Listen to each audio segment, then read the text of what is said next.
Made on Zencaster. The following podcast is a Jill Devine Media production. And the idea is to make a very laid back approach to kids playing sports and just playing.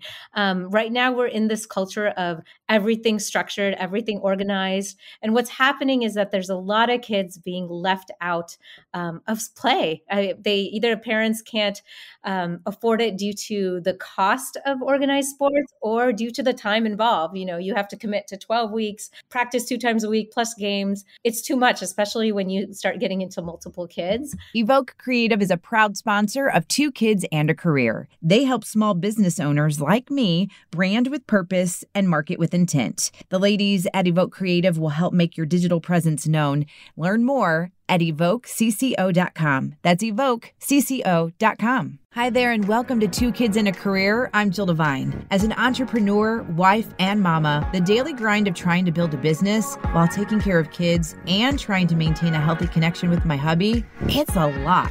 With this podcast, you're going to hear candid conversations with other moms, parenting experts who can share their knowledge and insight, or you'll just hear me rambling to get it all out. There's going to be tears, there's going to be laughter, but most importantly, there will be support. Take a listen and connect with me so we can grow and learn from one another. This is 2 Kids and a Career. Well, we are in the midst of summertime at the time of this recording, and I don't know about you, but as a parent, sometimes it's one of those things where you're like, oh, they need a break from school. Oh, I wish they were back in school because the structure and the craziness is just out of control. And what's really cool about this week's guest is there is a little bit of structure and a little bit of what we want our kids to experience, the outdoors and meeting other people. And so we will talk about how we're going to bring all that together in just a little bit. But first, let me welcome this week's guest, which she knows, to be completely honest. I did not know how to pronounce her name. I asked her. I'm going to give it a try. Lakshmi Jayanthi. You nailed it. Yes! That never happens, just so you know. Yeah. And it doesn't happen to me much either. Well, welcome to the podcast. How are you? I'm doing great. Excited to be here. Thank you. All right. So tell me what area you live in and a little bit about your family life. Sure. I'm in the Atlanta, Georgia suburbs. Okay. And we moved here about 7 years ago. I have 2 boys. The older one is 10, younger one is 7. So we actually moved here when my 7-year-old was 5 weeks. But we've loving this area, the warm weather. We are outdoors a ton. I am married to a sports medicine physician. So he is very much involved in all things sports. And so as a family, we're very active and we try to be laid back, but structured. It's, trying to balance it all. But I'm very involved in our community. I'm the president of our school's PTO. So there's a lot of juggling that's happening in our lives. Yes. All right. Where did you live before Atlanta? We were in Chicago. Okay.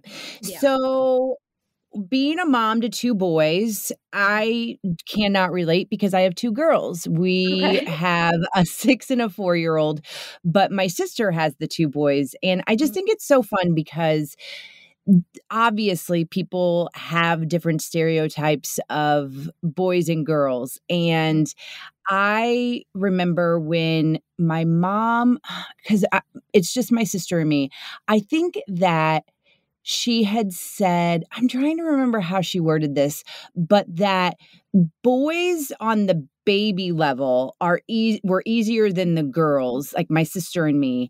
And then the boys got rambunctious, but my sister and me, she was just comparing it. And obviously things are different. Well, I was like, that you cannot compare that because I look at my girls and even my mom agrees, like, they're crazy. They're wrestling like WWE. They break the whole mold. And so it's so fun to me to just kind of, hear other parents' perspectives and if the same things are happening in your home. I mean, I know it's different, but like the sibling rivalry, all of those things. Yeah. I mean, I think it's like, it's not a gender thing. It's just all kids, I've always thought it was the opposite. Like girls are easier when they're young and then they get harder when they're older with the emotions and the drama and stuff. Yes. And maybe, so it kind of can go both ways. Like, I don't know. But yeah, as far as activity and jumping around and wrestling, that's just all kids. I don't think it's related to any gender.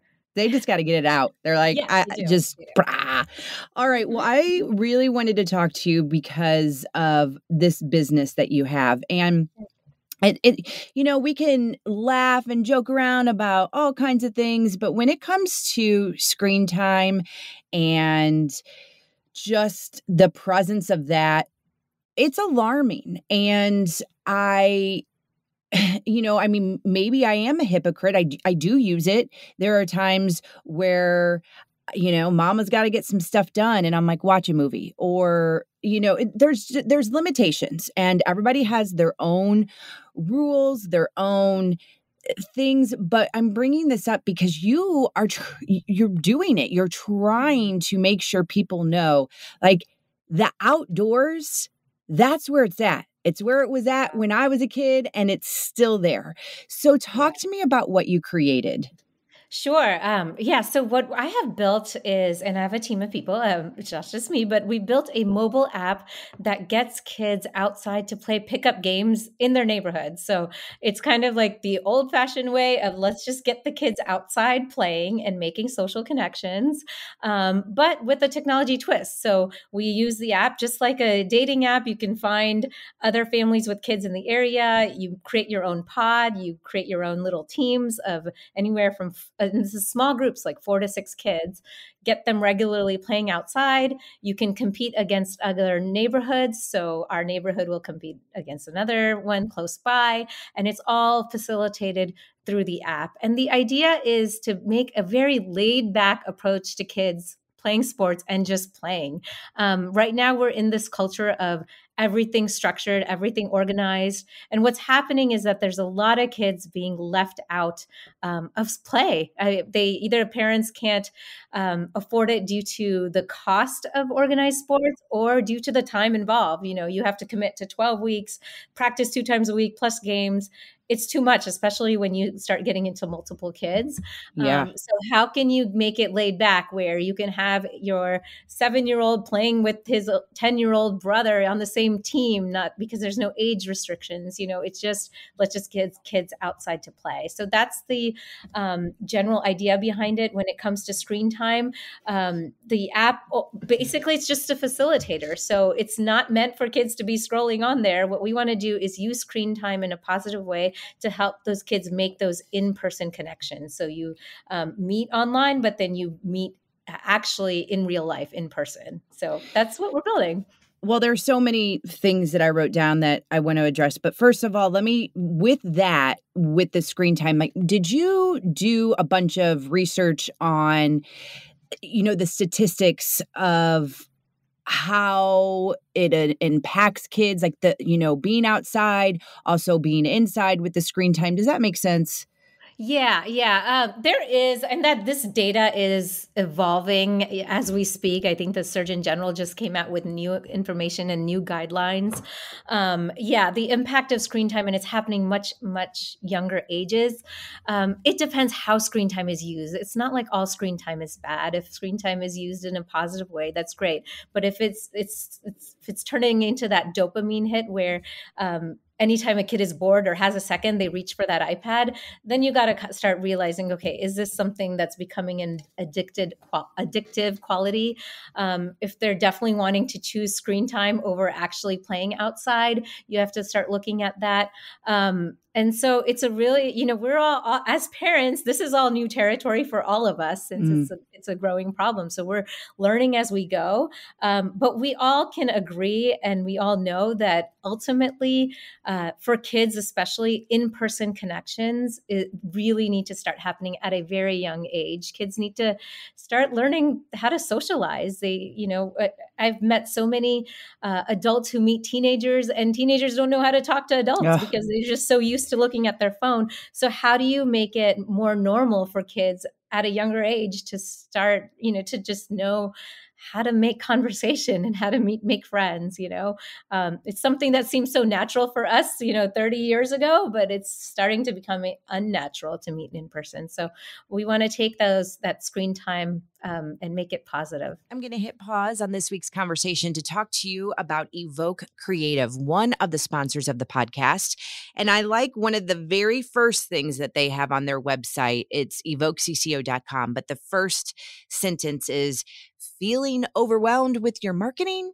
Contact us. We can help. Smiley face. It is overwhelming being a business owner, whether you have a small business like mine or a giant business. The marketing game, it's intense. It's super crazy. You got to stay on top of it all. And sometimes it's just one of those things where you just don't even know where to go. And Evoke Creative, they are a creative marketing company. They support small businesses. They want to help you. They want to get your name out there. They want to make sure that you are happy and proud and excited about your business. So whether it is a new logo or a website refresh or a whole new website, I mean, in general, like you don't have a website, or you just need a little bit of social media consulting, Evoke Creative, they've got your back. Seriously. So if you are thinking, wait a minute, I am a very small business, my budget is really, really low, trust me, it is worth the call to them because they work with every single budget. It's evokecco.com, evokecco.com. Back to this week's conversation. Well, I just had a guest on. Her name is Beth Hindler Grunt, and she was in episode 139, and her business is all about helping recent college graduates land a job. And it's not dream job. It's all the work that you just went through. How do we get you in front of people? How do we get you to interview well? Because what she's noticing, and this also goes on the business side, she said that there's a lot of businesses that will say, hey, we don't want a kid right out of high school. Like we need somebody with experience or right out of college. But one of the things that we focused on in the interview was the fact that they're awkward. These recent graduates are completely socially awkward, and it's not their fault. And so then what happens is they go and they interview, and these people are like, what is wrong with you? Like, why can't you look me in the eye? Why can't you carry on a conversation? And a lot of it has to do with the isolation with COVID.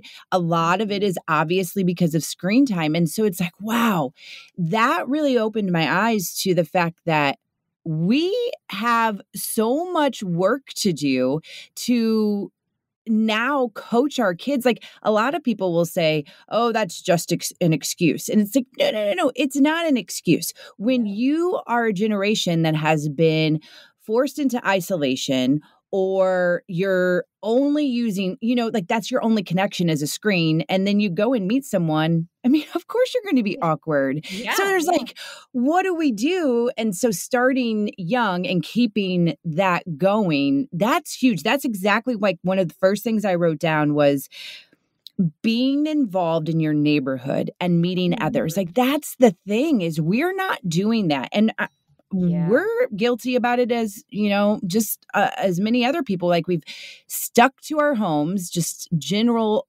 overview. Most people have. Some people are lucky and have a great network in their neighborhood. But at the same time, sometimes you don't know you have a great network because you haven't sought it out. So we got to start talking to people in person, adults too. Yes, adults too. And that's kind of a good side effect. We launched this back in November with just an early launch, and then we've been having kids regularly play since then. And it's kind of like an extra effect of it is that the parents start connecting because the parents bring their kids, and then the kids are playing and the parents meet each other, and those in-person connections, you're right. It's so much harder, especially post-COVID. It's kind of the easy thing to just sit at home and watch Netflix and scroll the screen. but it's so important. I hear it over and over again from teachers, from coaches. They meet high school age kids or college age kids, and the kids just don't even know how to look up and talk, because for that age level kids, teens particularly, their whole world is on screens. They make all their plans through Snapchat, like meet here and do that. I mean, it's just, there's no other communication. It's not like you pick up the phone and even call them, So Right. that awkwardness we got to address that at a young age. And you brought up a really good point too about meeting the other parents. I mean, I have seen so many stats on the isolation and the lack of community that people feel. And, I have struggled with this with myself, because anyone that has listened to this podcast over time know that I'm what they refer to as the advanced maternal age parent. It's a lovely title to have. But so I'm in a season of life where, having a 4 and a 6-year-old, my best friend, her kids are going into middle school and high school. And so while I can get really lonely and feel like we aren't connecting and it's her fault or it's my fault or whatever, instead, I'm trying to learn that it's the season of life I'm in. So I need to find the people that are in the same season of life with me and connect. Right. And so, like you just said, in that app, you're connecting with other parents whose kids are around the same age as yours. So then there's the common denominator right there. Right.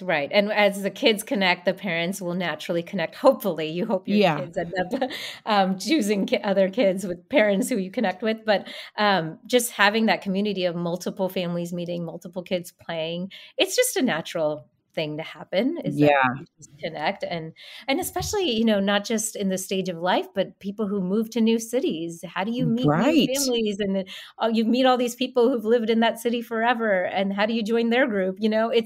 There's so many layers to the problem of isolation that, we can't address it all. But what we can do is get kids to connect, and then hope that there's a lot of kind of side effects of everyone else connecting. I mean, think about it. When your kids go to school and they start talking about so-and-so, and you're like, oh, I want to learn about so-and-so a little bit more. And then you reach out to the parent, or that parent reach out to you. And then that's how you form it. And listen, you don't have to be come to birthday parties. Right. Yep. You don't have to be best friends with them. It's just nice to just be like, hey, I'm experiencing this. What do you think? Another thing I wrote down that I didn't even think of, and it brought me to where we are now in summer, is my oldest is going to a camp, and my youngest cannot go to that camp because she's not old enough. And so when you mentioned, a lot of times siblings, they want to, at least in a new environments, they want to be with each other, little safety, comfortable, let's do this. And so that really kind of struck me too, like, oh, we don't have to put an age limit or an age range on this. They can go together, and then you'll see what happens. Yeah, absolutely. So, that happens in so many different areas. What we're doing with Pickup Sports is really focusing on the sports area. So, as you may or may not know, the organized sports, there's usually an age limit. There's a birth date cutoff date. Yep. They're just so strict about that timing. And then what ends up happening when you do have siblings of different ages, and I've experienced this many years now, just 1 month can cut it off and they can't be in the same team. And then you're juggling 2 different schedules and like 5 practices, and it's just impossible. Like if you're a working parent, it's impossible. So what we've done is you can level the playing field. When we were younger, and I'm not sure where you grew up, but kids just played. You can have a 6-year-old with a 12-year-old. It's fine. We can level out that playing field. And we've done this even just a couple months ago. We had a play group of baseball. We had kids aging from 6 to 14, because we had older siblings come too. It was a level playing field. I kid you not, because we had 6-year-olds that had played before and 14-year-olds that had never played before. So it levels out. They had so much fun because we keep it moving. It's 4-on-4. The kids are just moving around. No one's just sitting on the side waiting like in organized sports. And it's just a fun way for those kids to connect. And it's so much easier for parents. I can bring all my kids to one place. They can all play, and they can all compete, and it works out. But of course, when you get to that competitive level, you do need to kind of split up and get, level kids together. And so we have solutions for that as well. But when your kids are young and they're first being introduced to a sport or first just wanting to play, age just doesn't matter. Like, why are we making it so hard on parents to make this happen for kids? Like, let's take it down a notch. Let's just let the kids play. Exactly. And that's another thing. And my husband and I, we talk about this too, is, with the organized sports, and we're not dogging organized sports, but what I will say is, how do I get my kid to know about an organized sport? Like, you don't just not going to throw your child into, usually they have, steps and levels but a lot of times it's like, well, try out for this and there you go. And I'm like, well, my child hasn't ever even played this. So how would she know that she would like it? Or, and so that's the other thing I was thinking of. Well, if you have these different ideas and different situations with the pickup sports, like then they can start to learn on a fun level, the basic fundamentals. Exactly. And that is so important because, the success of organized sports depends on how confident the kid feels in playing that sport. So, for example, if you have a 5-year-old who you're just, you know what, I want to try out soccer. I'm just going to sign them up for like a 10-week soccer league. But this kid has never played soccer before. Right. So what most parents experience is that you bring their kid to soccer and then they're just sitting on the side, not knowing what to do. And then the parent is like, why isn't he kicking the ball? And it's like, well, as a parent, you've never actually kicked the ball with them. They've never even seen this before. So they're scared, The way that a kid will enjoy soccer is to, take a few weeks before they start that soccer and show them how to dribble the ball, how to, move it back and forth, how to manipulate it, just expose them a little bit, help them get some confidence around it. When they have confidence, they're more likely to want to play and they're more likely to want to stick to it. And then with pickup sports, it's a way for kids to experience this for the first time with other kids. Because the parents, what we do through the app is we send coaching instructions to parents. So parents can kind of know what to teach their kids if they want to, or if they just want to let the kids play. If the kids have played before, that's fine too. But there's kind of levels of week by week of what the parents should have the kids do. And that gives the kids some exposure to playing. And then you can decide, okay, did they like soccer or not? Should we try baseball? We're seeing it at all ages. And just recently I had a parent of an 11-year-old who had never played baseball before say, hey, my kid is interested but it's too late in all the organized sports because those kids have been playing since they were 6. So what do I do? So this is a great way for an older 11, 12-year-old kid to try a new sport for the first time.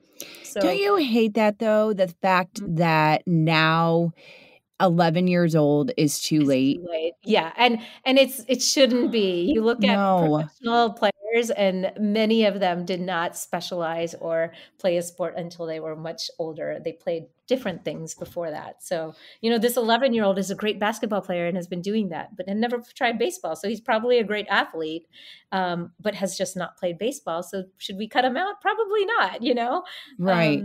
So how do you get them involved in playing these other things? And it's so good for the body to be playing different sports and using different muscles. Don't specialize them too young, and 11 is not too late. No. And we've got to change that mind shift on that because, geez, I just feel like there were so many things that I was interested in but didn't do, and then it took a while. And, I see that with my girls right now. My oldest she is doing cheer, but when you say that, like automatically, people might have a certain idea of what it is. Well, I always say, it's just kind of like an open gym, so to speak. She's learning some things, but and we've talked about it a little bit, but I really don't think she has any expectation of, oh, I want to do this to get better at this so then I can try out for the team. Right. She's just enjoying the activity and the fellowship. And I'm like, That's that's awesome. fine. That's what Yeah. I like until she says that she's done. I'm not going to push her. And I'm Right. not saying that it's, every parent is different when it comes to like the different sports stuff. And it's just hard because then our youngest, we laugh because we think she's like a natural athlete and she doesn't want to do a thing. Yeah. We're like, okay. It always works out like that. Yeah. So I think it's important that we listen to our kids and we also Absolutely. remember that it's them and what their goals are. It's not Mhm. our goals. Yes, absolutely. And I know your older one is still a little young, but around the age of 8 or 9, that's when parents start feeling the pressure of, especially in sports like soccer and others, where a coach will come up to them saying, "I see so much potential in your kid. They really should do this with our league, and it'll just be 3 times a week, and we're going to travel here and there, and but this is so great. He's got a lot of potential. He could probably make high school or even college." So then the parent feels like, "Oh my god, I need to do this. Yeah. My kid has talent, I should do it." And then they start doing it and they're like, "Whoa, this is a lot of work. I am shuttling my kids around. I'm not seeing my younger kid is just like sitting on the side miserable because of the older one." And it turns into this miserable, stressful experience, and you feel like you have to do it because your kid is, Right. quote unquote talented. That's not always the case. You really have to question, I'm not saying this about all organized leagues. Some of them are amazing, but really look at what is the motivation behind that coach and that league. Is Uh-huh. it financial? Because when you sign up, you're paying $2,000 or whatever that cost is. That's another kid that they have on their roster. Is it a financial incentive for them to have you in there? Is it necessary for you to be doing this much? If your kid doesn't have that much of a passion for it, you got to wonder why you're doing it, even if he Uh-huh. is talented, because there's a very, very, very tiny percentage of kids that actually play college level athletics. So really focus on, okay, kids, the bonuses of sports, or the positives of sports are many, which is teamwork and learning new skills and learning how to communicate. That can be achieved without paying loads and loads of money for some like premier league that everyone needs to be part of. Yes. Yeah. Yes. Oh my goodness. Yes. Yeah. We joke around in my house and just in general, actually, with everyone. Like we always joke how I am cost effective, which is another way to say that I am cheap. And so I'm going to do whatever I can Yeah. to make sure I save the money that I can and put it towards the right things. Well, Yeah. as we start to wrap up, I just want to make sure that I get all of your wonderful information out to the listener. I will include it all in our show notes at jilldevine.com, but let the listener know where they can go, anything else that you would like to say, and then I'll let you go enjoy your day. Oh, sure. Okay. So, well, thank you for that. So, our app is currently available in both iOS and Android. And the name of the app is Pickup Sports for Families. And currently, we've launched as far as marketing only in the Atlanta area. And we're going to be continuing that over the next 6 months or so before we do like a wider marketing release. So, you can still download the app and use it. It's just you may not find a lot of families in there until 6 months from now. But yeah, and you can also check out the website. It's just pickupsports.co. That's CO. And you can see all the information about the app, how to get your kids involved in playing sports, and just start making those communities at a hyper local level. And you are welcome to reach out to me directly. My contact information is in there, and I'd love your ideas or thoughts about kids and sports and play. And I'm happy to talk to anyone. Oh, thank you so much. Thank you for what you're Yeah, doing and of course. what you have recognized as a good thing. And Mm. I just encourage all parents to check out the app, check out the website, and let's get our kids out there. They need to be connecting with others. They need to build a community and have fun at the same time. So, thank you for fostering that for people and for helping parents like me who always I'm like, give me all the tools in the toolbox to make it a little bit easier to do something like this. So thank you again. Of course. I'm happy to do this. This is a passion project of mine. I just want to get kids playing, to have less stress for parents. Why are we killing ourselves with a million activities? Just Truth. have fun. Yeah, 100%. Thank you again. of course. Thank you. Thanks for having me on. As we wrap up, one more shout out to Evoke Creative. They are the wonderful creators of my website, JillDevine.com. They also helped create my cover art for this podcast, Two Kids and a Career, and so many other things that they did for my business, Jill Devine Media. And if this is something that you're needing a little help with, maybe you're a small business, you have a little bit of a blueprint, but you need that blueprint to come to action, or you need a little fine tuning, it's the ladies at Evoke Creative. I have seen them go from being like the smallest business to being able to grow their own team. And that's what it's all about. They are here to help you. They are passionate. They want to get your business out there.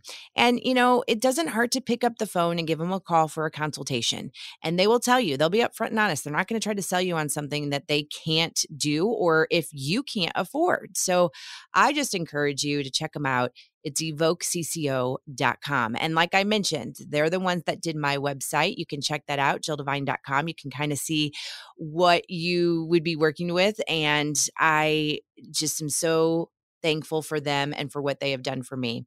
So again, evokecco.com, also jilldevine.com. And thank you for your support of Two Kids and a Career.